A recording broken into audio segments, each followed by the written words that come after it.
അതെ, ആ നമ്മൾ ശോഭാവണിന്റെ ഒരു വീഡിയോ ചെയ്തില്ലേ? യെസ്. എന്തുകൊണ്ടാണ് ആൾക്കാർ ഇതിൽ ഇൻവെസ്റ്റ് ചെയ്യണത്? അതിന് മെയിനായിട്ട് 3 റീസൺസ് ആണുള്ളത്. ഒന്നാമത്തെ കാരണം എന്ന് പറയുന്നത് ഇത് നിയർ ടു ഹാൻഡ് ഓവർ ആണ്. അതായത് ഇത് നെക്സ്റ്റ് ഇയർ അടുത്ത വർഷം ഹാൻഡ് ഓവർ കിട്ടും.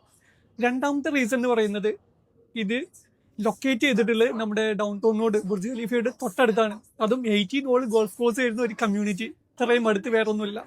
മൂന്നാമത്തെ റീസൺ എന്ന് പറയുന്നത് ഇമ്പോർട്ടൻറ്റ് വണ്ണാണ്. ഇതിന്റെ പേയ്മെന്റ് പ്ലാൻ എന്ന് പറയുന്നത് 40-60 ആണ്. അതിൽ നമ്മുടെ കയ്യിൽ നിന്ന് ഇടുന്ന ഇക്വിറ്റി എന്ന് പറഞ്ഞാൽ വെറും 40% മാത്രമാണ് ഇടുന്നത്. ബാക്കിയുള്ള 60% നമുക്ക് മോർഗേജ് ചെയ്യാം. 2 സിനാരിയോ ഇതിലുണ്ട്. നമുക്ക് എന്ത് ചെയ്യാം, ഹാൻഡ് ഓവർ വരെ വെയിറ്റ് ചെയ്തിട്ട് ഹാൻഡ് ഓവർ ടൈമിൽ റീസെൽ ചെയ്യാം. ഓക്കെ, റീസെൽ ചെയ്യുമ്പോഴും നമ്മൾ ആകെ 40% മാത്രമേ പേ ചെയ്തിട്ടുള്ളൂ. നമുക്ക് ഫുൾ പ്രോഫിറ്റ് എടുത്തിട്ട് റീസെൽ ചെയ്യാം. ഇനി അതല്ല, നമ്മൾ റെന്റ് ഔട്ട് ചെയ്യുകയാണെങ്കിൽ നമ്മൾ കയ്യിൽ നിന്ന് ആകെ 40% ഇറങ്ങിയിട്ടുള്ളൂ. ബാക്കി 60% നമുക്ക് ബാങ്കിനെ ഡിപ്പെൻഡ് ചെയ്യാം, മോർഗേജ് ചെയ്യാം.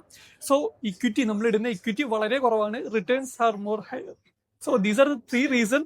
ഈ 3 കാരണം കൊണ്ടാണ് ആളുകൾ ശോഭ 1 ഇപ്പോൾ വാങ്ങിക്കൊണ്ടിരിക്കുന്നത്.